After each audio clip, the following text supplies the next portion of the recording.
Sir, endoscope करायचं म्हणून एकदा आपण ठरवलं तर नेमकं एंडोस्कोपीच्या आदल्या दिवशी काय तयारी करून यावं लागतं पेशंटला? नेमकं तुम्ही प्रिपरेशन काय सांगता एंडोस्कोपीच्या पेशंटला?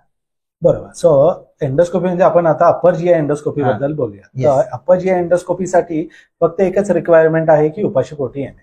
सो युजली जे काही इलेक्टिव्ह आपले एंडोस्कोपीज असतात त्यांना आपण सकाळीच करतो. रात्रभर उपाशीपोटी सकाळी आलं की त्यावेळेस पोट सगळ्यात स्वच्छ असतं. जितकं पोट स्वच्छ, जितकं जठर स्वच्छ, तेवढं आपल्याला माहिती क्लिअरली मिळते. जितकी माहिती क्लिअरली मिळणार तेवढं आपलं डायग्नोसिस करेक्ट होणार, ट्रीटमेंट चांगली होणार. तसं आहे.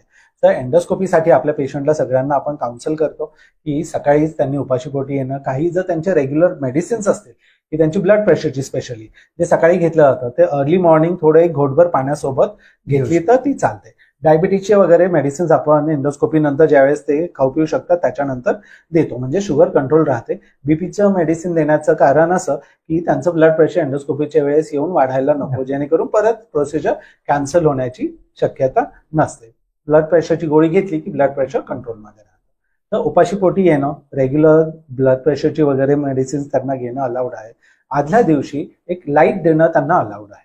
रात्रभर थोडंसं पाणी घेतलं तरी चालतं. एक 4 तासापर्यंत एंडोस्कोपीच्या आधी पाणी घेतलेलं काहीही प्रॉब्लेम होत नाही. पाणी कुठलंही आपलं व्हिजन ब्लॉक करत नाही आणि अब्झॉर्ब होऊन जातं पटकन. तसं आहे. सो त्यांना उपाशीपोटी येणं हे सगळ्यात महत्वाचं असतं. त्यांच्या डॉक्टरांनी किंवा आपण बघितलेलं असेल ते काही प्री एंडोस्कोपी रक्त तपासण्या असतात, काही बाकीच्या तपासण्या डिपेंडिंग ऑन प्रत्येक पेशंटचे आजार कुठले आहेत त्याच्यानुसार एक प्री चेकअप असतं, ते आपण करून घेतो. ते सगळं क्लिअर असेल तर त्या दिवशी एंडोस्कोपीला अपॉइंटमेंटनुसार उपाशीपोटी पेशंट करू शकतो.